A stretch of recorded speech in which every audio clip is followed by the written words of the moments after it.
Hello students, last class लोग हम discuss कर रहे थे पीएच ऑफ साल्ट सॉल्यूशन और वहाँ हमने चेक करा था कि एक साल्ट का सॉल्यूशन कैसे एसिडिक और कैसे बेसिक होता है और साथ ही साथ हमने बात करी थी यूनिवर्सल इंडिकेटर। ठीक है ना। तो देखिए स्टूडेंट, जैसे इस चैप्टर का नेम है एसिड बेस एंड सॉल्ट्स, तो हम एसिड और बेस को अच्छी तरीके से कवर कर चुके थे और सॉल्ट को हमने स्टार्ट कर दिया था और हमने फर्स्ट टॉपिक साल्ट में पढ़ा था the pH of salt solution. ठीक है ना। आई होप आपने वो वीडियोस देख ली होंगी और आपको वो अच्छी तरीके से समझ में आ चुका होगा। आज उसी ऑर्डर में हम अपने चैप्टर को आगे प्रोसीड करेंगे और अब हम बात करेंगे the manufacturing of salt and chemical uses. उसके एक साल्ट का कैसे हम प्रिपरेशन करते हैं और उसका हम डे टू डे लाइफ में क्या यूज़ करते हैं। तो उसी ऑर्डर में हम फर्स्ट टॉपिक स्टार्ट कर रहे हैं आज, कॉमन सॉल्ट। कॉमन सॉल्ट्स जिसको आप सोडियम क्लोराइड कहते हैं और आप इसको डेली यूज़ में तो आप करते ही हैं। आपने सब लोगों ने देखा ही होगा, जो घर पे हम जिसको हम सॉल्ट नमक कहते हैं उसी को हम क्या कहते हैं बताओ, सोडियम क्लोराइड। ठीक है। तो कुछ नहीं है, देखो मैंने लिख दिया है the chemical name of the common salt is sodium chloride. जैसे कि आपको पता ही है कि जो सोडियम क्लोराइड होता है उसी का केमिकल नेम क्या होता है बताओ, सॉरी कॉमन सॉल्ट जो होता है उसका नेम क्या होता है बताओ, सोडियम क्लोराइड। ठीक है ना। और सोडियम क्लोराइड को हम लेबोरेटरीज़ के अंदर कैसे बनाएं, तो इसको भी अगर आपने थोड़ा सा ध्यान दिया हो तो लास्ट वीडियो में हम इसको डिस्कस कर चुके हैं। हम लोग पढ़े थे ना न्यूट्रलाइजेशन रिएक्शन, जब एसिड और बेस रिएक्शन करता है तो सॉल्ट प्लस वाटर बनता है। ठीक है ना। अगर हम वहाँ NaOH की रिएक्शन HCl से करा दें, डेट इज सोडियम हाइड्रोक्साइड और हाइड्रोक्लोरिक एसिड की रिएक्शन करें तो सॉल्ट प्लस वाटर बनता है और वो सॉल्ट कौन होता है, सोडियम क्लोराइड, जिसको हम डेली यूज़ करते हैं। ठीक है ना। चलो, तो ये तो लेबोरेटरी में बना और लेबोरेटरी में बनने वाला अमाउंट्स क्या होता है, बहुत लो होता है और हमें कॉमर्शियल स्केल पर इसको बनाना है, एक लार्ज स्केल पर इसको बनाना है, तो इसका हम मैन्युफैक्चरिंग करते हैं सी वाटर से। देखिए जो सी वाटर, समुद्र का जो पानी होता है वो खारा होता है, आप लोगों ने सुना होगा। तो क्या करते हैं, उस पानी को बहुत बड़े फील्ड में, एक बहुत बड़े एरिया में क्या कर देते हैं बताओ, फिलअप कर देते हैं, भर देते हैं। जैसे मान लो कोई यहाँ पे, चलो यही है, ये एक बहुत बड़ा फील्ड है और इसके अंदर हमने क्या करा, उस सी वाटर को यहाँ पे हमने क्या कर दिया बताओ, भर दिया। अब क्या होगा, जैसी सनलाइट इसके ऊपर पड़ेगी तो यहाँ पर क्या होगा बताओ, इवोपरेशन होगा। इवोपरेशन क्या होगा, वो वाटर वेपर के फॉर्म में क्या हो जाएगा, अलग हो जाएगा और सरफेस पर क्या रह जाएगा बताओ, सॉल्ट रह जाएगा। क्या रह जाएगा, वाटर इवोपरेट रह जाएगा और सरफेस पर क्या रह जाएगा बताओ, केवल सॉल्ट। तो यही लिखा है मैंने, the major salt present in a sea water by the process of evaporation. तो जो मेजर लेवल पर अगर हम साल्ट को देखें तो वो सी वाटर के अंदर होता है और सी वाटर को हम क्या करते हैं, एक फील्ड में फिलअप करके इवोपरेशन करते हैं। इवोपरेशन का मतलब क्या है, देखिए इवोपरेशन और वेपोरेशन दो अलग अलग फिनोमिना है, बट थोड़ा सा अंतर है। जो इवोपरेशन होता है वो बॉइलिंग पॉइंट से नीचे का होता है और वेपोरेशन बॉइलिंग पॉइंट से ऊपर। क्या मतलब है, देखिए जब सनलाइट पड़ती है, वाटर का बॉइलिंग पॉइंट तो 100 डिग्री सेंटीग्रेड होता है, यानी वाटर का 100 डिग्री सेंटीग्रेड तक जब तक आप हीट नहीं करोगे वो एवोपरेट नहीं होगा। बट अगर हम देखें तो अपने कपड़े वगैरह भी हम धूप में सुखा लेते हैं और वहाँ तो 100 डिग्री टेम्परेचर नहीं होता, फिर भी हमारे कपड़े वगैरह हो जाते हैं, सूख जाते हैं। तो उस फिनोमिना को हम एवोपरेशन कहते हैं। क्या कहते हैं हम, एवोपरेशन। मतलब बॉइलिंग पॉइंट से नीचे, बॉइलिंग पॉइंट से नीचे वाटर का क्या हो जाना, बॉयल हो जाना, एवोपरेशन। और बॉइलिंग पॉइंट से ऊपर बॉयल होना यानी वेपोरेट होना, तो उसको हम बोलते हैं वेपोरेशन। ठीक। तो यहाँ पे जो फिनोमिना हो रही है वो एवोपरेशन हो रही है। क्यों, क्योंकि सनलाइट 100 डिग्री से ऊपर नहीं हो सकती, 100 से नीचे ही होगी और फिर भी हमारा वाटर मॉलिक्यूल क्या हो जाता है, अलग हट जाता है। तो उस फिनोमिना को हम बोलते हैं एवोपरेशन। ठीक है ना। चलो, तो कैसे लार्ज लेवल पर कैसे बनाते हैं और लेबोरेटरीज में कैसे बनाते हैं, हम दोनों को अच्छी तरीके से डिस्कस कर चुके हैं। अब बात करते हैं हम यूजेस की। तो वैसे तो आप जानते ही हैं कॉमन सॉल्ट्स के क्या क्या यूजेस होते हैं। तो फर्स्ट यूज़ क्या है, देखिए फर्स्ट यूज़ ये है कि कॉमन सॉल्ट्स हम सबसे ज़्यादा यूज़ करते हैं लेबोरेटरीज के जो केमिकल्स होते हैं, जैसे sodium carbonate, sodium bicarbonate, sodium hydroxide, तमाम ऐसे केमिकल्स हैं जो हम सोडियम क्लोराइड के हेल्प से बनाते हैं। तो फर्स्ट है, common salt is use as a raw material for the making a large number of useful chemicals in the industry such as sodium hydroxide, sodium carbonate, मैंने लिखी नहीं है और भी सारे हो सकते हैं, सोडियम बाइकार्बोनेट एटसेट्रा। ठीक है ना। सेकंड, सबसे ज़्यादा यूज़ तो आप जानते ही हैं, इसके बिना तो खाना ही बेकार है हमारा। Common salt is use in cooking food, जितने भी हम खाना बनाते हैं उसमें हम इसका लार्ज स्केल पर यूज़ करते हैं।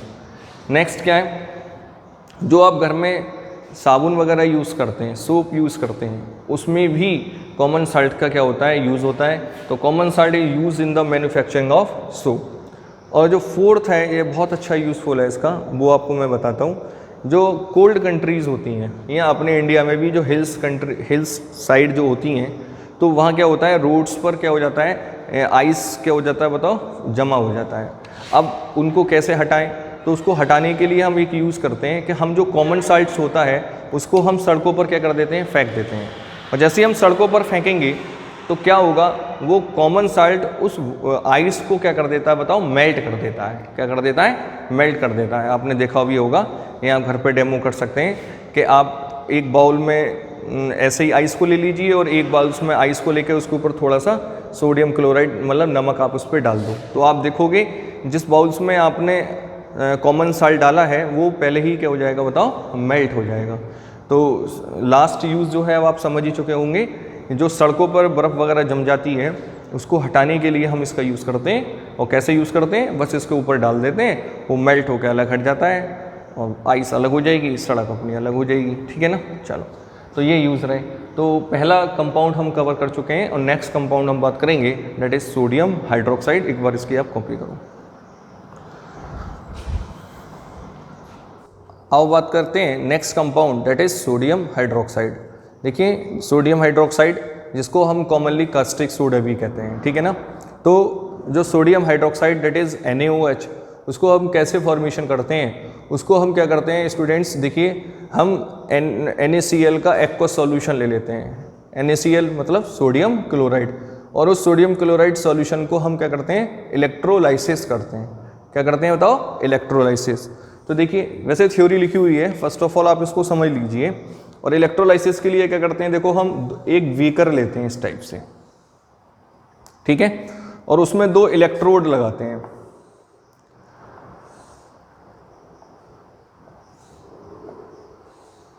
ठीक, और इलेक्ट्रोड क्या होता है, हम इसको एक बैटरी से क्या कर देते हैं, कनेक्ट कर देते हैं। एक नेगेटिव टर्मिनल होता है और एक पॉजिटिव टर्मिनल होता है, ठीक है ना। चलो, और इसमें क्या करते हैं हम, NaCl का एक्वस सॉल्यूशन इसके अंदर हम फिलअप कर देते हैं इस तरीके से। चलो, अब आपको पता होना चाहिए जो पॉजिटिव इलेक्ट्रोड होता है उसको हम एनोड कहते हैं। क्या कहते हैं हम, एनोड। और जो नेगेटिव होता है उसको हम क्या बोलते हैं बताओ, कैथोड। अब क्या होगा, जब इसमें इलेक्ट्रिक करंट पास होगी, तो जैसे ही इसमें इलेक्ट्रिक करंट पास होगी तब क्या होगा, देखिए इसमें 2 गैस निकलने वाली हैं, एक क्लोरीन और एक हाइड्रोजन। तो क्या होगा, जो क्लोरीन गैस पास होगी वो क्लोरीन हमको कहाँ मिलेगी बताओ, एनोड पर। एनोड पर कौन सी गैस मिल जाएगी, Cl2। और हाइड्रोजन कहाँ मिलेगी बताओ, कैथोड पर। मतलब यहाँ से हाइड्रोजन गैस निकलना स्टार्ट हो जाएगा और यहाँ से क्लोरीन गैस निकलनी स्टार्ट हो जाएगी। और जो आपका सॉल्यूशन कौन सा था बताओ, NaCl का एक्वस सॉल्यूशन, वो किस में चेंज हो जाएगा। अब जो NaCl का सॉल्यूशन है, NaCl का जो सॉल्यूशन है वो काय में चेंज हो जाएगा बताओ, NaOH, that is sodium hydroxide. बात समझ आ रही है। तो इस प्रोसेस को हम एक नया वर्ड देते हैं जिसका नाम होता है इलेक्ट्रोलाइसिस। क्या कहते हैं हम, इलेक्ट्रोलाइसिस। तो अगर मैं आपसे पूछूं कि बताओ NaOH का फॉर्मेशन हम किससे करते हैं, बाय द इलेक्ट्रोलाइसिस। और इलेक्ट्रोलाइसिस हम किसका करते हैं इसमें बताओ, एक्वस NaCl, है ना। और एक बात और ध्यान रखना, एक्वस NaCl को हम ब्राइन भी कहते हैं, ठीक। तो देखो क्या क्या लिखा है, जरा एक बार चेक कर लीजिए।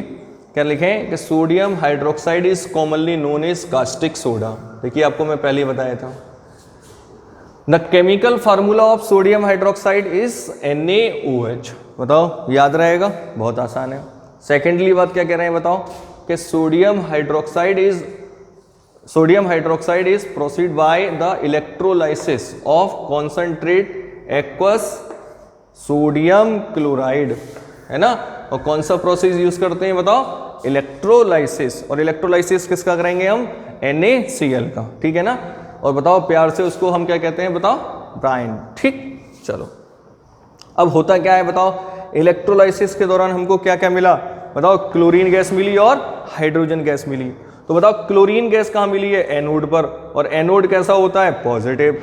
बताओ हाइड्रोजन गैस कहाँ मिली है, बताओ, कैथोड पर, और कैथोड कैसा होता है, नेगेटिव। तो यही बात हमने यहाँ लिखी है, क्या लिखा है कि chlorine gas is produced to at a anode, और वो कैसा होता है, बताओ, positive electrode, and the hydrogen, बताओ, प्रोड्यूस एट अ कैथोड। लिखा नहीं है, कैथोड कैसा होता है, बताओ, नेगेटिव होता है, लिख लेना आप, ठीक।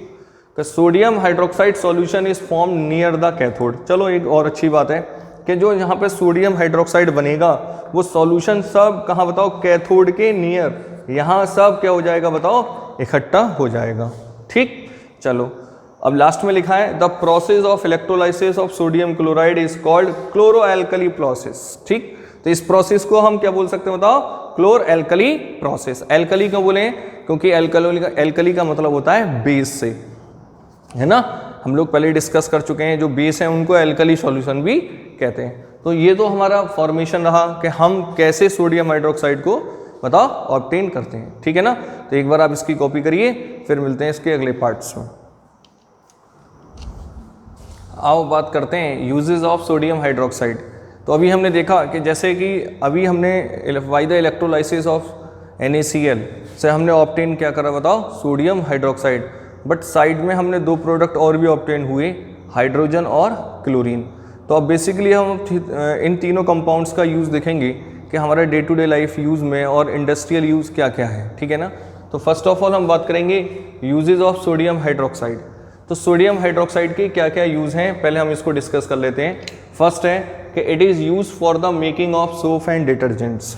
देखिए जो आप डिटर्जेंट और सोप का यूज़ करते हैं, साबुन, उन दोनों का फॉर्मेशन में NaOH का बहुत बड़ा इंपॉर्टेंट रोल है, ठीक है ना।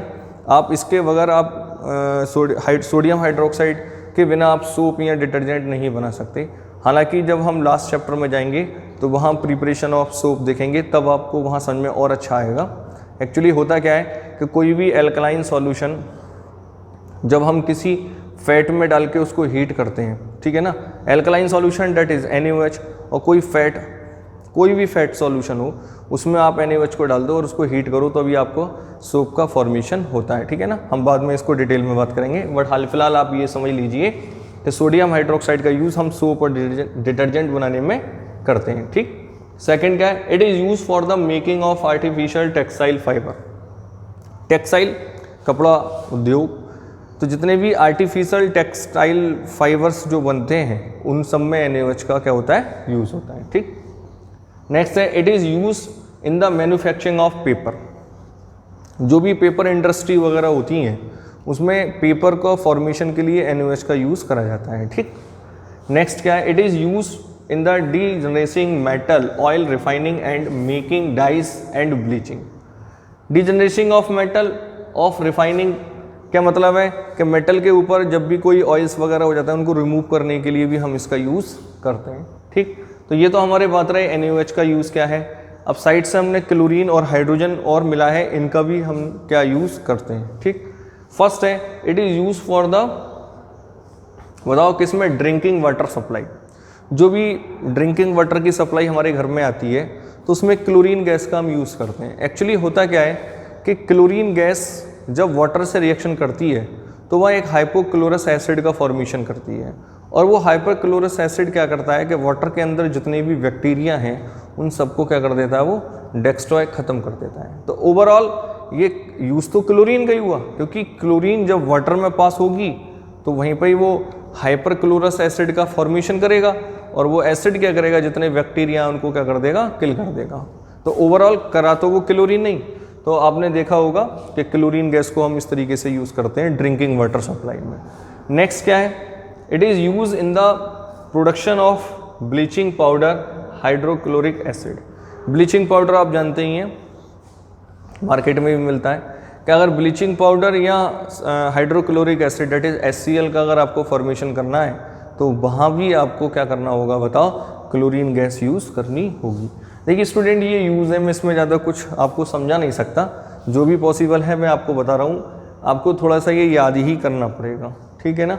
थर्ड क्या है, it is use in the production of plastic such as polyvinyl chloride, chlorofluorocarbons, carbon tetrachloride etcetera. तो जो प्लास्टिक्स होती हैं, जैसे आपके फाइबर के पाइप्स हो गए, है ना, टॉयज़ बनते हैं, तो जितना भी बाल्टी वगैरह है ना, और डे टू डे लाइफ में आप देख रहे हैं जितने भी, अच्छा केबल के ऊपर जो आप प्लास्टिक होती है वो स्विच वगैरह बने होते हैं, तो इन सब में क्या होता है, क्लोरीन का यूज़ होता है और इनसे फाइबर्स बनती हैं, ठीक है ना। कौन कौन सी बन जाती हैं, कुछ फाइबर्स के मैंने नाम लिखे हैं, जैसे पीवीसी, खूब ऐड सुना होगा आपने कि पीवीसी पाइप, है ना, polyvinyl chloride, chlorofluorocarbons, carbon tetrachloride etcetera, ठीक है ना। अगर इतना भी आप लिख के आ सकते हो, it is use the production of plastic such as PVC etcetera, तब भी आपका काम चल जाएगा, ठीक। नेक्स्ट क्या है कि यूजेस ऑफ हाइड्रोजन, क्योंकि हमें साइड से हाइड्रोजन गैस भी मिली थी, तो हाइड्रोजन का फर्स्ट यूज़ क्या है कि hydrogen use in the hydrogenation of oils to obtain the solid fat, जिसको हम वनस्पति घी भी कहते हैं। आपने देखा होगा जो मार्केट में वनस्पति घी मिलता है वो बनता कैसे है, कुछ नहीं, यही होता है कि हम ऑयल ले लेते हैं और इसमें हाइड्रोजन गैस को निकल कैटलिस्ट की प्रेजेंस में पास करते हैं, ठीक है ना। तो जैसे ही हम ऑयल्स में क्या करते हैं, हाइड्रोजन गैस को पास करते हैं, तो हमें क्या मिल जाता है बताओ, वेजिटेबल घी मिलता है, जिसको हम वनस्पति घी भी कहते हैं, ठीक है ना। तो हाइड्रोजन का यूज़ कहाँ हो जाता है बताओ, वनस्पति घी जो मिलता है, वेजिटेबल्स घी मिलते हैं, उनमें जैसे डालडा वगैरह होता है, ठीक है, आप लोगों ने खाया होगा, वहाँ इसको यूज़ हम करते हैं, ठीक। हाइड्रोजन गैस के बिना वनस्पति घी नहीं बनेगा, बहुत ध्यान रखना। It is use for the production of hydrochloric acid, ammonia, methanol etcetera. तो बहुत सारे कंपाउंड हैं भाई। हाइड्रोक्लोरिक एसिड थोड़ा सा मिट गया है, सही कर लो इसे, हाइड्रोक्लोरिक एसिड है ना, अमोनिया है या मिथेनॉल है ना, अल्कोहल है ये भी। तो बहुत सारे लेबोरेटरीज के कंपाउंड्स होते हैं या केमिकल्स होते हैं जो हाइड्रोजन के बिना हम नहीं बना सकते। उसमें कुछ नाम मैंने आपको लिख दिए हैं, इसको हम HCl बोलते हैं, इसको NH3 बोलते हैं, इसको CH3 लिख देता हूँ उनका केमिकल फार्मूला भी। हाइड्रोक्लोरिक एसिड को बोलते हैं HCl, आप आगे लिख लेना, मेरे पास स्पेस नहीं है, इसके आगे लिखना। अमोनिया को बोलते हैं हम NH3 और मिथेनॉल तो लिख ही दिया है मैंने CH3OH, ठीक है ना। और नेक्स्ट जो बहुत बड़ा यूज़ है हाइड्रोजन का, कि जो लिक्विड हाइड्रोजन होता है, जो रॉकेट्स होते हैं, रॉकेट होते हैं ना, जो जितने भी साइंटिस्ट लोग हैं किसी दूसरे प्लेनेट्स पर जाते हैं तो क्या करते हैं हम, रॉकेट का यूज़ करते हैं, तो उसमें जो फ्यूल भरा जाता है वो लिक्विड हाइड्रोजन भरा जाता है, ठीक है ना। तो लिखा है कि the liquid hydrogen is use as a fuel for the rockets. तो रॉकेट के अंदर जो फ्यूल भरा जाता है वो लिक्विड हाइड्रोजन ही होता है, तो ये इनके यूजेस रहे, ठीक है ना। तो देखो यहाँ जाके हमने सोडियम हाइड्रोक्साइड को कंप्लीट कर लिया। अब तक हम 2 कंपाउंड कर चुके हैं, कौन कौन से बताओ। फर्स्ट NaCl, जिसे हम कॉमन सॉल्ट बोलते हैं, सोडियम क्लोराइड, और सेकंड सोडियम हाइड्रोक्साइड, ठीक। आप एक बार इसको कॉपी करिए, फिर नेक्स्ट बात करेंगे हम वाशिंग सोडा, ठीक, सोडियम कार्बोनेट की। आओ बात करते हैं नेक्स्ट कंपाउंड।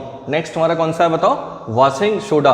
और वाशिंग सोडा का केमिकल फार्मूला क्या होता है बताओ, Na2CO3 × 10H2। एक्चुअली जो 10H2 होता है वो हाइड्रेटेड फॉर्म में होता है ना। कायदे में तो वैसे अगर बात करें हम वाशिंग सोडा की, तो फार्मूला तो सोडियम कार्बोनेट ही होता है, क्या होता है, Na2CO3, क्लियर है ना। But 10 water molecule hydrated form में होते हैं, ठीक। चलो तो क्या होता है, सबसे पहले इसका प्रोसीजर देखेंगे, प्रोडक्शन ऑफ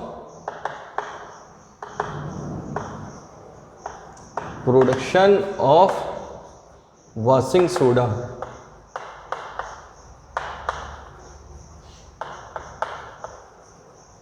बताओ कैसे होता है प्रोडक्शन ऑफ वाशिंग सोडा, मैं आपको बता देता हूँ। होता क्या एक्चुअली कि जब सोडियम क्लोराइड, अमोनिया और बताओ क्या, कार्बन डाइऑक्साइड, और सोडियम क्लोराइड कैसा होना चाहिए, एक्वस, इट मीन्स उसके अंदर वाटर भी होगा, ठीक है ना। जब तीनों को आप चारों को एक दूसरे से रिएक्ट करते हो तो आपके पास सोडियम बाइकार्बोनेट या सोडियम हाइड्रोजन कार्बोनेट का फॉर्मेशन होता है। कैसे, जरा देखो। तो हम इसको फॉलोइंग स्टेप्स में प्रोडक्शन करते हैं। तो स्टेप फर्स्ट जो होगा वो कुछ ये होगा, मैं आपको बता देता हूँ कि व्हेन सोडियम क्लोराइड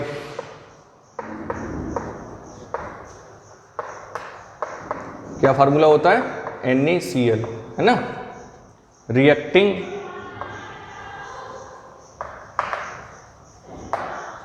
किसके साथ, विद अमोनिया, अमोनिया क्या होता है, Na3 एंड कार्बन डाइऑक्साइड,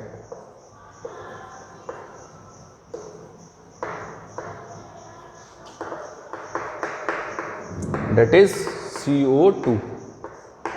तो बताओ क्या होता है, क्या होता है, तो सोडियम हाइड्रोजन कार्बोनेट क्या बनता है, बताओ, सोडियम हाइड्रोजन कार्बोनेट का फॉर्मेशन होता है। तो क्या होता है, देन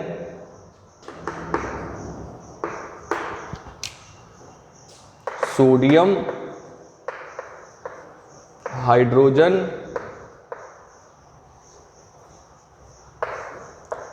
कार्बोनेट आर फॉर्म, ठीक है ना। कैसे बताओ, NaCl एक्वस लेंगे, जब एक्वस लेंगे तो इसके साथ वाटर भी होगा, और इसकी रिएक्शन जब आप अमोनिया और बताओ किसके साथ, कार्बन डाइऑक्साइड के साथ रिएक्ट करोगे तो क्या होगा, बताओ, सोडियम हाइड्रोजन कार्बोनेट फॉर्म होगा, दैट इज NaHCO3। क्लियर। साथ ही साथ अमोनियम क्लोराइड का भी फॉर्मेशन होगा। तो बताओ इसको क्या बोलेंगे हम, बताओ क्या बोलेंगे, सोडियम हाइड्रोजन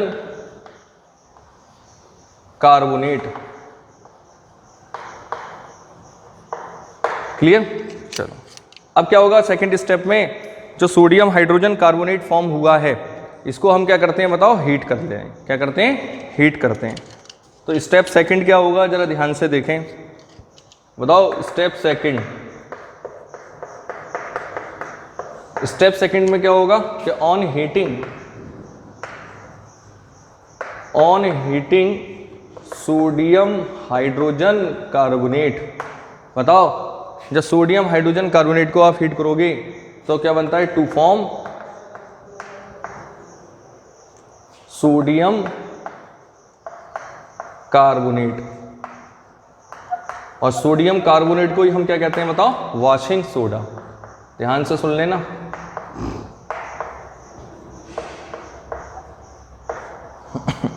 कैसे, जरा देखो कि NaHCO3 जैसे ही आप इसको हीट करोगे तो क्या बनेगा, बताओ, सोडियम कार्बोनेट Na2CO3, ठीक। और साथ ही साथ क्या बनेगा, कार्बन डाइऑक्साइड।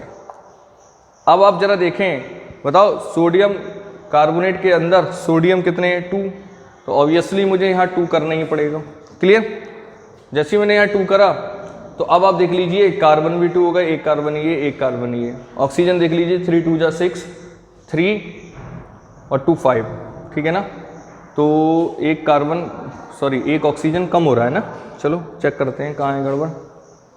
तो सोडियम हाइड्रोजन Na2CO3 प्लस 3 और 2 5, ठीक है। हाइड्रोजन देखो, सॉरी, एक हाइड्रोजन बचा, तो प्लस वाटर मॉलिक्यूल और एलिमिनेट होगा, ठीक, क्योंकि हाइड्रोजन भी तो 2 है ना, एक ऑक्सीजन यहाँ पे आ गया।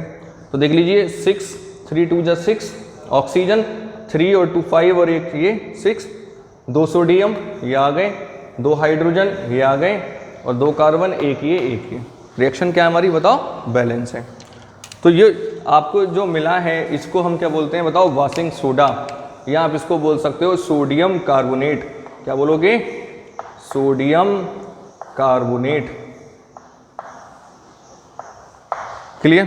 चलो सेकंड स्टेप कंप्लीट हो चुका है। और फोर्थ स्टेप में क्या होगा कि जो हम, सॉरी, थर्ड स्टेप में क्या होगा कि जो सोडियम कार्बोनेट बना है ये वाटर के साथ रिएक्ट करके, क्योंकि जैसे ही एटमॉस्फेयर में आएगा तो जो एटमॉस्फेयर में ह्यूमिडिटी होती है, वाटर मॉलिक्यूल होते हैं, वो उसके साथ क्या हो जाएगा, ऐड हो जाएगा, और हाइड्रेटेड फॉर्म में क्या मिल जाएगा हमें, sodium carbonate, that is Na2CO3 into 10H2O। इसके साथ ये रिएक्ट करके बताओ क्या हो जाएगा, हाइड्रेटेड फॉर्म में सोडियम कार्बोनेट मिलेगा, इंटू 10H2O, और इसी को हम बोलते हैं वॉशिंग सोडा। ठीक है ना, क्या बोलते हैं? Washing soda. क्लियर? तो एक बार आप इसको कॉपी कर लीजिए, फिर हम नेक्स्ट बात करते हैं। ठीक है, आओ बात करते हैं प्रॉपर्टीज ऑफ वॉशिंग सोडा। ठीक है ना, तो वॉशिंग सोडा की क्या क्या प्रॉपर्टीज होंगी उसको मैं डिस्कस कर लेता हूँ। फर्स्ट प्रॉपर्टी क्या है कि washing soda is transparent crystalline solid. ये तो आपको कुछ ज़्यादा समझाने वाली बात ही नहीं है कि वॉशिंग सोडा जो होता है क्रिस्टलाइन फॉर्म में होता है और ट्रांसपेरेंट होता है, मतलब एक उसको आर पार आप देख सकते हैं। ठीक है ना, चलो ये पॉइंट बहुत इंपॉर्टेंट है। It is the water soluble, मतलब क्या है कि वाटर में डालोगे तो बताओ क्या हो जाएगा? सोलेबल हो जाएगा। आप कहोगे सर इसमें नई बात क्या है? बहुत नई बात है। देखिए, जो मेटल के कार्बोनेट होते हैं वो जनरली वाटर में इनसॉल्युबल होते हैं। क्या बोला है मैंने? कि जो मेटल का कार्बोनेट होता है वो वाटर में क्या होता है? इनसॉल्युबल होता है। But washing soda that is sodium carbonate Na2CO3, बताओ यार ये भी तो मेटल का कार्बोनेट है, बट वॉशिंग सोडा एक फर्स्ट एग्जाम्पल है जो वाटर के अंदर क्या होता है? सॉल्युबल होता है। इसलिए इस पॉइंट को आप बहुत सीरियसली याद रखें। पूछ लेता है कि मेटल का कौन सा कार्बोनेट है जो वाटर में सॉल्युबल होता है? कौन होता है? Sodium carbonate. इसके अलावा जो भी मेटल के कार्बोनेट होते हैं वो वाटर में क्या होते हैं? इनसॉल्युबल होते हैं। ठीक है ना। थर्ड पॉइंट क्या है कि the solution of washing soda in water is alkaline, बहुत इंपॉर्टेंट है। Which turns red litmus to blue. भाई हमने सीखा है अभी लास्ट एक दो वीडियो में हमने पढ़ा था पीएच वाला क्वेश्चन कि साल्ट सॉल्यूशन का हम पीएच चेक करते थे। तो वहाँ मैंने आपको बताया कि अगर एक साल्ट को जब वाटर के अंदर डिज़ोल्व करते हैं तो वहाँ हम ये देखते हैं कि वहाँ स्ट्रॉन्ग बेस बनना है या स्ट्रॉन्ग एसिड। आई होप आपको याद होगा, और नहीं है तो मैं यहाँ करके दिखा देता हूँ। अगर मान लो आप सोडियम कार्बोनेट को वाटर के अंदर डिज़ोल्व करोगे तो क्या होगा? पहले का पहला, दूसरे का दूसरा, दैट इज 2NaOH, और जब है ना प्लस वाटर प्लस CO2। तो आप अगर देखें इसको थोड़ा अलग इस तरीके से अलग लिख लो। एक्चुअली आपको लिखने की जरूरत नहीं है, बट आपको मैं समझा रहा हूँ। जैसे ही आप सोडियम कार्बोनेट के अंदर वाटर डालोगे तो बताओ क्या बनने वाला है? बताओ NaOH, that is sodium hydroxide. और सोडियम हाइड्रोक्साइड क्या होता है? बताओ स्ट्रॉन्ग बेस। और बेस क्या करता है? बताओ बेस क्या करता है? रेड लिटमस को क्या कर देता है? ब्लू कर देता है। तो वही मैंने लिखा है कि the solution of washing soda in water is alkaline, that is basic, which turns red litmus to blue. बात समझ में आ रही होगी।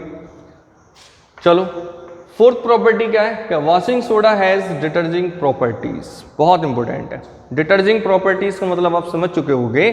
जो भी आप घर में डिटर्जेंट पाउडर या सोप इस्तेमाल करते हो उन सब के अंदर क्या होता है? बताओ क्या होता है? Washing soda. अभी तो उसका नाम पड़ा है ना washing soda, that is sodium carbonate. ठीक है, तो कुछ ये प्रॉपर्टीज थी जो इंपॉर्टेंट है। लास्ट हम पढ़ने वाले हैं क्या? बताओ यूजेस ऑफ वॉशिंग सोडा, कि वॉशिंग सोडा का क्या यूज है। तो फर्स्ट यूज क्या है? देखिए, it is use as a cleaning agent for the domestic purpose like washing cloth. समझ चुके होंगे, क्लीनिंग एजेंट की तरह हम यूज करते हैं डोमेस्टिक पर्पस, मतलब बड़े लेवल पे। कहाँ का? घरों में तो करते ही है ना आप लोग भी, ठीक है ना। कपड़े वगैरह धोने के काम में आता है, ठीक है ना। चलो सेकंड बहुत इंपॉर्टेंट है, बहुत इंपॉर्टेंट है। It is used for the removing permanent hardness of water. देखिए क्या मतलब है। देखिए वाटर के अंदर क्या होती है ना? हार्डनेस होती है, ठीक है ना। हार्डनेस जिसको आप खारापन कहते हो, ठीक है ना। तो वो अब ज़्यादा मैं डिटेल में नहीं जाऊँगा, 10th स्टैंडर्ड की बात है। अगर जानना चाहते हो तो मैं बता देता हूँ। एक्चुअली जो वाटर के अंदर जो हार्डनेस होती है वो कैल्शियम और मैग्नीशियम के सॉल्ट की वजह से होती है, ठीक है ना। वैसे वो सॉल्ट कैल्शियम और मैग्नीशियम के कार्बोनेट, बाइकार्बोनेट और सल्फेट होते हैं, ठीक है ना। चलो डिटेल में ही बात कर लेते हैं थोड़ी सी कि वाटर के अंदर जो हार्डनेस होती है, वाटर के अंदर जो हार्डनेस होती है वो किसके कारण होती है? कैल्शियम, चलो मैं पूरे लिख देता हूं। कैल्शियम सल्फेट हो सकता है, कैल्शियम बाइकार्बोनेट हो सकता है, और मैग्नीशियम सल्फेट हो सकता है और मैग्नीशियम बाइकार्बोनेट हो सकता है। इन चार साल्ट की वजह से उसके अंदर हार्डनेस होती है। अगर आपको ये हार्डनेस रिमूव करनी है तो आप उसके अंदर क्या डाल सकते हो बताओ? उस पानी के अंदर आप सोडियम कार्बोनेट को डाल दो, जिस पानी के अंदर हार्डनेस है, तो वो हार्डनेस क्या हो जाएगी बताओ? रिमूव हो जाएगी। इट मीन्स जो साल्ट है ये सब क्या हो जाएंगे? खत्म हो जाएंगे। बात समझ में आती है? तो वाटर की हार्डनेस को खत्म करने के लिए हम वॉशिंग सोडा का भी यूज करते हैं। चलो नेक्स्ट क्या है? It is use in the manufacturing of glass, soap and paper. कोई ज़्यादा समझाने वाली बात नहीं है, इन सबको बनाने के काम में आते ही है। और लास्ट है, it is use in the manufacturing of sodium compound such as borax. इसका हम ज़्यादातर यूज जो है सोडियम के कंपाउंड बनाने में भी कर लेते हैं, जैसे बोरेक्स वगैरह। ठीक है ना? तो आई होप आपको ये समझ में आ चुकी होंगी। एक बार आप इसकी कॉपी करिए, फिर बात करते हैं अपने नेक्स्ट कंपाउंड। आओ बात करते हैं अब next compound, that is baking soda. और बेकिंग सोडा का जो केमिकल फार्मूला होता है वो होता है NaHCO3। ठीक है ना? इसको हम क्या बोलते हैं बताओ? Sodium hydrogen carbonate. क्या बोलते हैं? Sodium hydrogen carbonate. चलो कभी कभी हम इसको सोडियम बाइकार्बोनेट भी बोलते हैं, और क्या बोल सकते हैं इसको हम? Sodium bicarbonate. क्लियर? अच्छा, तो आई होप ये कंपाउंड तो शायद आप इससे प्रीवियस वाले कंपाउंड में बना ही चुके थे। याद है ना मैंने क्या बोला था? बताओ कैसे बनेगा बताओ? प्रोडक्शन ऑफ बेकिंग सोडा, जब aqueous NaCl plus carbon dioxide plus ammonia, जब दोनों को एक साथ, तीनों कंपाउंड को एक साथ ट्रीट करोगे तो फाइनली आपको क्या मिल जाएगा बताओ? Baking soda plus ammonium chloride. I hope आपको ये समझ में आ चुका होगा, क्योंकि इससे पहले भी हम यही रिएक्शन पढ़े थे। ठीक है ना? तो बहुत आसान है। सेकंड, अगर बात करें हम प्रॉपर्टीज ऑफ बेकिंग सोडा, तो क्या प्रॉपर्टी होगी बताओ? It is white crystalline. कैसा है? क्रिस्टलाइन फॉर्म में होता है और वाइट कलर का होता है। Which are sparingly soluble in water. कहने का मतलब क्या है कि जब वाटर में आप इसको सोलेबल करोगे, डिजोल्व करोगे, तो कंप्लीट नहीं होगा, कुछ पार्ट इसका क्या हो जाएगा बताओ? सोलेबल होगा। उसी को हम स्पायरिंगली सोलेबल कहते हैं। Next, the solution of sodium hydrogen carbonate, that is baking soda, in water is mildly alkaline. देखिए अभी हमने पढ़ा था प्रीवियस कंपाउंड में सोडियम कार्बोनेट में, दैट इज वॉशिंग सोडा, कि जैसे ही हम उसको वाटर में डिजोल्व कर रहे थे तो वो बताओ क्या कर रहा था? रेड को ब्लू कर रहा था, लिटमस पेपर को।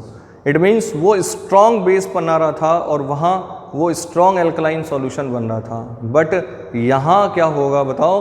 वो स्ट्रॉन्ग एल्कलाइन सॉल्यूशन नहीं बनाएगा, माइल्ड बनाएगा, मतलब वीक बेसिक सॉल्यूशन होगा। आपको समझ में आ रहा होगा।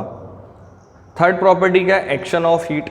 बताइए अभी हमने लास्ट वीडियो में पढ़ा था, जैसे ही हमने सोडियम हाइड्रोजन कार्बोनेट को हीट करा तो बताओ क्या मिल गया था? Sodium carbonate, that is washing soda.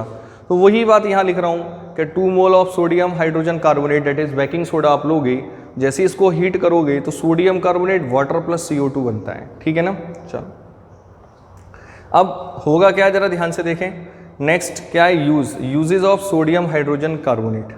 देखिए मैं यहाँ पे एक बात और बताऊँगा आपको, ध्यान रखना। जब भी किसी मेटल का bicarbonate, that is hydrogen carbonate हो और उसको आप हीट करो, तो हमेशा उसी मेटल का कार्बोनेट वाटर प्लस CO2 निकलता है। ये यूनिवर्सल है, कभी भी गलत नहीं हो सकता, याद रखना इसको। नेक्स्ट क्या है बताओ? Uses of sodium hydrogen carbonate. Sodium hydrogen carbonate का क्या यूज़ होता है भाई? देखो फर्स्ट क्या है कि sodium hydrogen carbonate is used in a antacid in medicine to remove the acidity. आप समझ चुके होंगे, ये एक्चुअली कुछ नहीं होता, घर में आपका जो खाने वाला सोडा होता है उसी को हम बेकिंग सोडा बोलते हैं। ठीक है ना? तो अगर आपको कभी भी एसिडिटी वगैरह बने, आपने देखा होगा घर में कि जब भी हम लोगों को एसिडिटी बनती है तो घर वाले कहते हैं थोड़ा सा सोडा पानी के साथ ले लो। तो होता क्या है कि सोडा क्या होता है, जो बेकिंग सोडा है वो माइल्ड एल्कलाइन सॉल्यूशन बनाता है। तो जैसे ही आपके स्टोमच में ये जाएगा तो वहाँ एसिड, जो हाइड्रोक्लोरिक एसिड स्टोमच के अंदर प्रोड्यूस हो जाता है, उसको जाके ये क्या कर देता है? न्यूट्रलाइज कर देता है। कैसे करता है उसको भी आप समझ लीजिए। मान लो ये सोडियम हाइड्रोजन कार्बोनेट है और इसकी रिएक्शन में HCl से कराऊंगा तो क्या बनाएगा, पहले का पहला दूसरे का दूसरा NaCl, ठीक है ना। प्लस बताओ क्या बनेगा, वाटर प्लस CO2। तो बताओ क्या प्रोडक्ट साइड में आपको एसिड दिख रहा है, नहीं है, मतलब सॉल्ट बनेगा, उससे आपको कोई प्रॉब्लम नहीं होने वाली, वाटर कोई प्रॉब्लम नहीं होने वाली, CO2 जो होगा वो गैस जो होगी आपकी बॉडी से इवॉल्व हो जाएगी, आप डकार लेते हो ना ओ ऐसे बोलते हो, ठीक है ना, तो वो गैस आपके वहाँ से पास हो जाती है और पेट के अंदर जो भी एसिडिटी होती है वो क्या हो जाती है, रिमूव हो जाती है, ठीक है ना। चलो सेकंड क्या है, it is used in the making baking, it is used, दो बार लिख गया है, इन अ मेकिंग बेकिंग पाउडर, एक बार रफ कर लो। बेकिंग पाउडर आप समझ रहे हैं ना, जो ब्रेड वगैरह में आप डालते हैं, केक में डालते हैं, तो उससे क्या हो जाता है, जैसे ही आप बेकिंग पाउडर को कहाँ डालते हैं बताओ, ब्रेड में, केक में या किसी मैदा वगैरह में डालते हो तो उसके अंदर फ्लाव आ जाता है एकदम, तो वहाँ इसका यूज़ होता है, कहाँ कहाँ होता है बताओ, बेकिंग सोडा का यूज़ होता है बेकिंग पाउडर बनाने में, और baking powder which is used in making cakes bread et extra, ठीक है ना, तो वहाँ भी हम इसका यूज़ कर लेते हैं। लास्ट क्या है, it is use in the fire extinguisher. Fire extinguisher क्या होते हैं, आपने देखा होगा कि स्कूल वगैरह के अंदर जो सिलेंडर लगा होता है, देखा ना आपने, आग बुझाने वाला इस तरीके का, तो होता क्या है, यहाँ से कुछ इस तरीके से वो गैस निकलने का होता है सिस्टम। तो फायर एक्सटिंग्विशर के अंदर क्या होता है, हम वाटर होता है और इसके अंदर हम क्या भर देते हैं बताओ, सोडियम हाइड्रोजन कार्बोनेट। तो जैसे ये वाटर के साथ रिएक्शन करता है तो यहाँ से CO2 गैस को इवॉल्व करता है। कौन सी गैस को इवॉल्व करेगा, CO2 को। कैसे करेगा जरा यहाँ देख लीजिए, ये रिएक्शन भी आप के sodium hydrogen carbonate react with water is goes to, कहाँ बनेगा बताओ, NaOH, ठीक है ना, और वाटर प्लस CO2 गैस।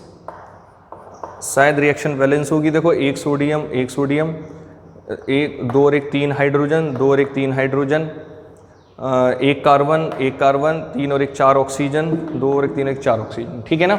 तो क्या होगा कि जैसे ही हम एक्वस सॉल्यूशन हम इसका फिलअप करेंगे, होता क्या है कि वाटर हम पहले से डिजोल्व कर लेते हैं, इसके वाटर हम पहले से ले लेते हैं और साइड से यहाँ कुछ ऐसा इंस्ट्रूमेंट लगा होता है, यहाँ से हम क्या कर लेते हैं बताओ, सोडियम हाइड्रोजन कार्बोनेट को डाल देते हैं। तो थोड़ी देर बाद इसके अंदर क्या होता है बताओ, CO2 गैस बनने लगती है और जब भी कहाँ फायर वगैरह लगे तो उसके ऊपर हम उसको डाल के उस आग को ख़त्म कर सकते हैं, ठीक है ना। तो ये इसका थर्ड यूज़ है। देखिए स्टूडेंट, कोई बेसिकली ज़्यादा कोई टफ नहीं है। देखिए प्रॉपर्टीज़ और उसका यूजेस तो आपको एटलीस्ट याद रखना ही होगा, फिर भी मैंने काफ़ी हद तक इसको एक्सप्लेन कर दिया है, ठीक है ना। चलो, तो अगर आप देखें कि बेकिंग सोडा और वॉशिंग सोडा एटलीस्ट सेम ही है ना। अगर आपने वॉशिंग सोडा की केमिकल रिएक्शन याद रख ली तो ये तो आपको फ्री में ही मिल गया, ठीक। तो बस अब अभी हमारे दो कंपाउंड और हैं, ब्लीचिंग पाउडर और प्लास्टर ऑफ पेरिस, उनको भी डिस्कस कर लेते हैं, ठीक। एक बार आप इसको कॉपी कर लीजिए। आओ बात करते हैं अब next compound, that is bleaching powder. क्या होता है ब्लीचिंग पाउडर का फार्मूला बताओ, CaOCl2। तो कैसे होता है फॉर्म ये बताओ। जब हम सेलेक्ट लाइम मतलब बुझा हुआ चूना, कैसे फॉर्म होता है सेलेक्ट लाइम, कि जब लाइम को वाटर में आप डाल दोगे तो सेलेक्ट लाइम का फॉर्मेशन होता है। उसका केमिकल फार्मूला क्या होता है, CaO, that is calcium hydroxide, that is CaOH का होल ट्वाइस। तो एक बार हेडिंग लगा लेते हैं, प्रिपरेशन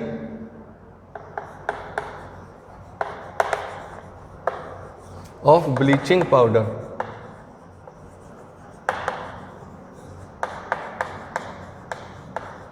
थोड़ा सा स्पेस कम रह गया है, ये लिख देता हूँ, छोटा सा लिख लेना। कैसे होगा जरा लिख लेते हैं इसको भी, कि when CO2 gas passing in select line,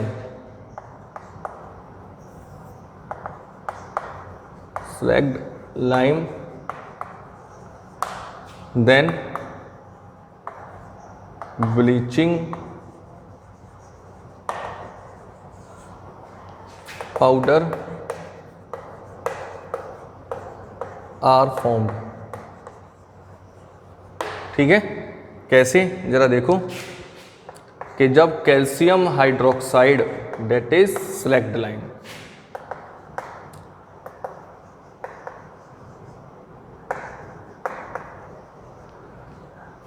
जब इसमें आप क्या पास करोगे बताओ, क्लोरीन गैस, तो आपको क्या मिल जाएगा बताओ, bleaching powder that is CaOCl2 plus water. Clear? तो ये आपको क्या बन गया बताओ, ब्लीचिंग पाउडर, ब्लीचिंग पाउडर। ठीक है, चलो तो कैसे बनता है ये हम लोग समझ चुके हैं कि जब सेलेक्ट लाइन में क्लोरीन गैस को आप पास करोगे तो हमारे लिए क्या बन जाएगा बताओ, ब्लीचिंग पाउडर। अब हम बात करेंगे प्रॉपर्टीज की।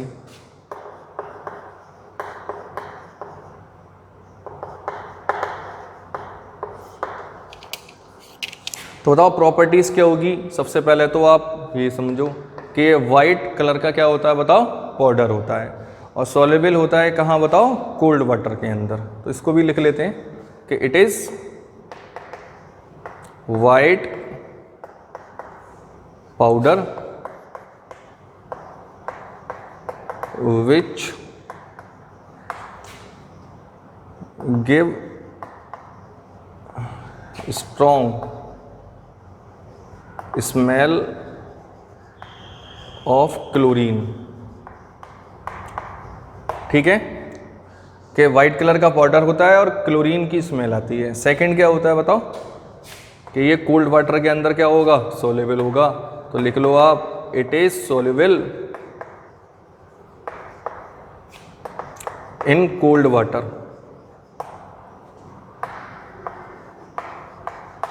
और बताओ थर्ड क्या होगा, कि बताओ जब ये डाइल्यूट एसिड से रिएक्ट करता है तो क्या देता है बताओ, क्लोरीन गैस को इवॉल्व करता है। कैसे, कि it reacts with dilute acid to give chlorine gas.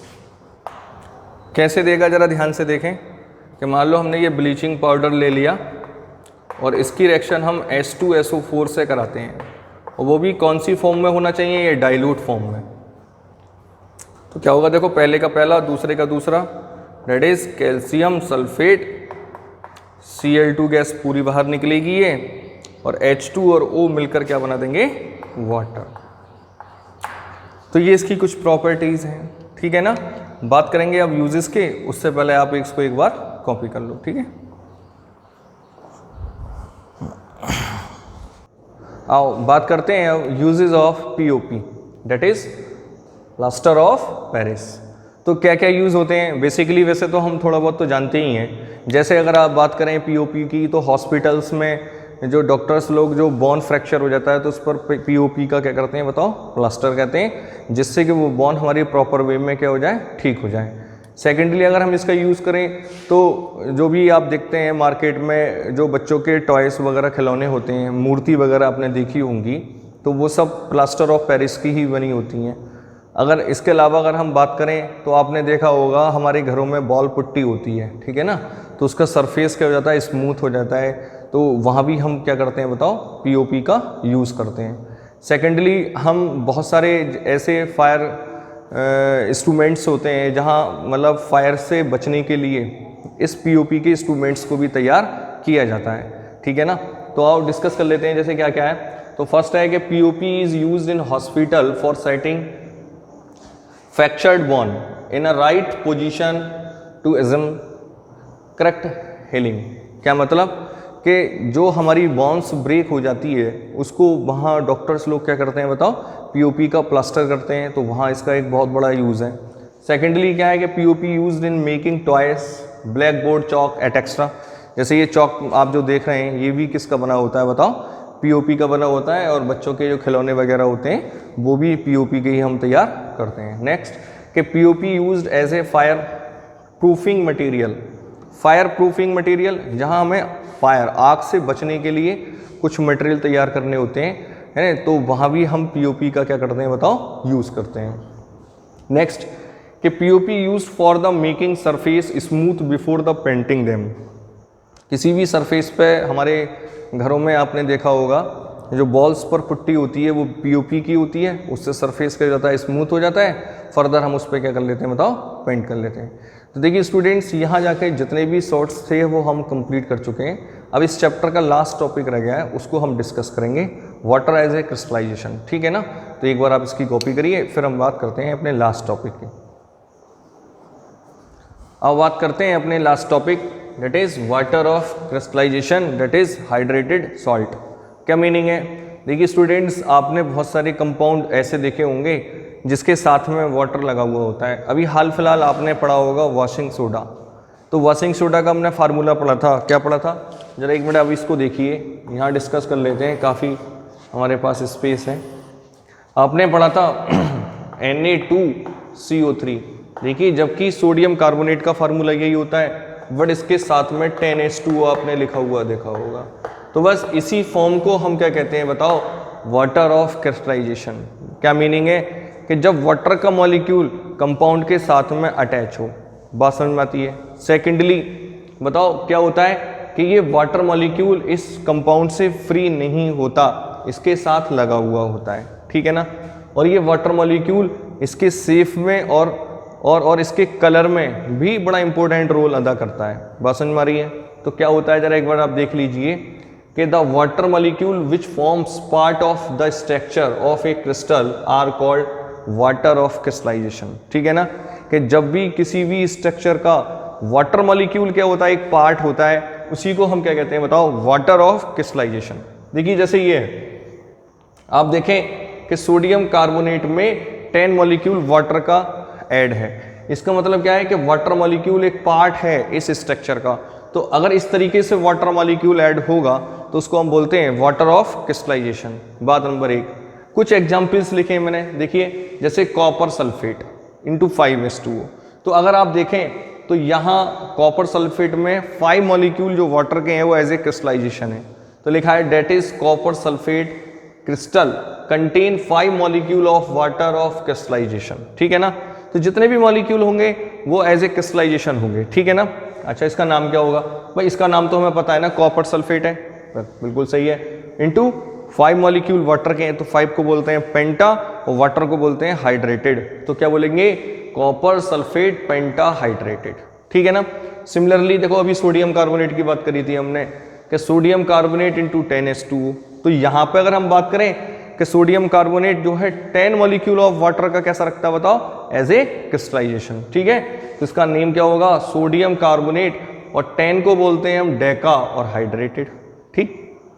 Next है फेरस सल्फेट इंटू 7H2O। तो यहाँ 7 मॉलिक्यूल वाटर के एज ए क्रिस्टलाइजेशन होंगे, तो इसका नाम क्या होगा बताओ, इसका नाम तो होगा फेरस सल्फेट, और 7 को बोलते हैं हेप्टा और वाटर को बोलते हैं हाइड्रेटेड। बताओ बात समझ में आ गई। तो पहले तो हमने ये कवर करा कि वाटर ऑफ क्रिस्टलाइजेशन होता क्या है, कि जब भी किसी स्ट्रक्चर में water molecule as a part होता है किसी भी स्ट्रक्चर का, तो उसी को हम क्या बोलते हैं, वाटर ऑफ क्रिस्टलाइजेशन, ठीक। नेक्स्ट क्या है, अभी मैंने आपको बताया था ये स्ट्रक्चर का एक पार्ट होता है। और हाँ, एक इंपॉर्टेंट बात और है, आपको एक सेकंड ये लग रहा होगा कि सर कॉपर सल्फेट में 5 मॉलिक्यूल वाटर के हैं, इसका मतलब वाटर, वो कॉपर सल्फेट कैसा होगा, वेट होगा, गीला होगा, बट ऐसा नहीं होता, ठीक है ना। वो गीले नहीं होते ड्राई फॉर्म में ही है, हल्का सा थोड़ा सा ह्यूमिड नमी टाइप की होती है, बट ऐसा ना समझ लेना कि वो वेट गीले यानी एक्वस टाइप में होंगे, ठीक है ना। तो यही बात मैंने लिखी है, it should be noted that water of crystallisation is a part of crystal. देखो अभी हम डिस्कस कर चुके हैं of salt, since water of crystallisation is not free water, इसके अंदर वाटर मॉलिक्यूल क्या होता है, ये फ्री नहीं होता, इसके साथ ही बॉन्डेड होता है, ठीक है ना।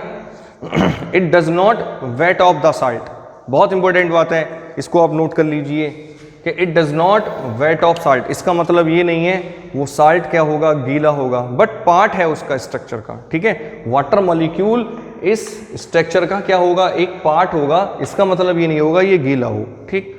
नेक्स्ट है the water of crystallisation give the crystal of salt they are safe. बताओ ये कहाँ अपना रोल प्ले करता है, उसके सेफ में, वाटर ये वाला, ठीक है ना। चलो, and some cases impart them colour, और सम केसेस में क्या होता है, ये अपने कलर को भी क्या करता है, इम्पार्ट करता है। देखो कैसे करता है, एक बार थोड़ा आप इसको कॉपी कर लीजिए, मैं थोड़ा आपको समझा दूंगा, ठीक है। चलो कैसे करता है मैं आपको कुछ एग्जाम्पल से सिखाता हूं।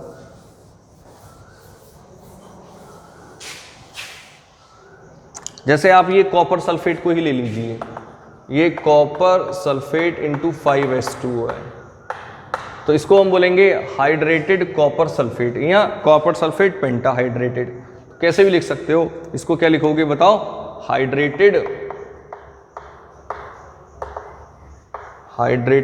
कॉपर सल्फेट, ठीक है। चलो, अगर आप इसको स्ट्रांगली हीट कर दोगे, और हीट करने से पहले की भी बात समझो कि जो हाइड्रेटेड कॉपर सल्फेट होता है वो ब्लू कलर का होता है। किस कलर का होता है, ब्लू कलर का होता है, ठीक। और जैसे ही आप इसको स्ट्रांगली हीटेड करोगे तो क्या होगा कि ये कॉपर सल्फेट क्या होगा, अलग हो जाएगा, और 5 मॉलिक्यूल वाटर के क्या हो जाएंगे, अलग हो जाएंगे। तो अब ये क्या हुआ बताओ, एनहाइड्रस कॉपर सल्फेट।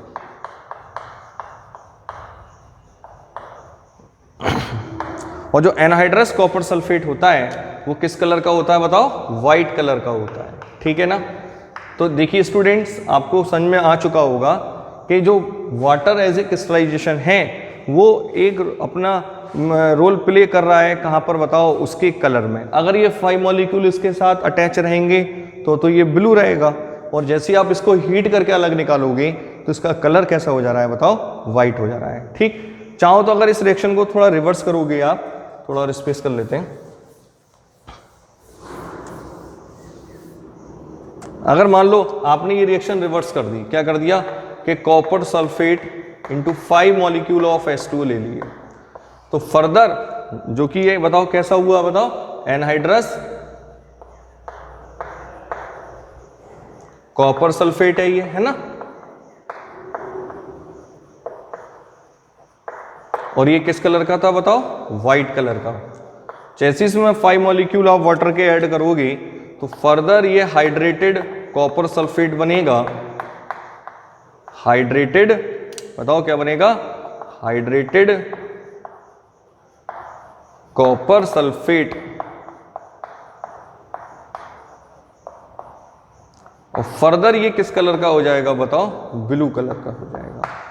तो आई होप आपको बात समझ में आ चुका होगा किस तरीके से ये कलर को भी इम्पार्ट करता है, ठीक है ना स्टूडेंट्स। तो देखिए हमारा सेकंड चैप्टर कंप्लीटली क्या हो गया बताओ, कवर हो गया।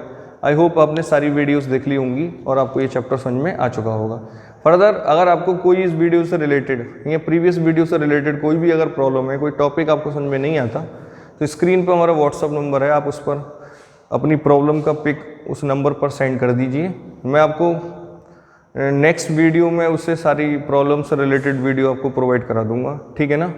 तो आप अच्छी तरीके से इनके नोट्स बनाइए, ठीक है, रिवीजन करिए, और जितने भी आपकी साइड बुक या NCERT हैं उनके क्वेश्चन करिए। मिलते हैं नेक्स्ट वीडियो में एक नए टॉपिक के साथ। Thank you and have a nice day.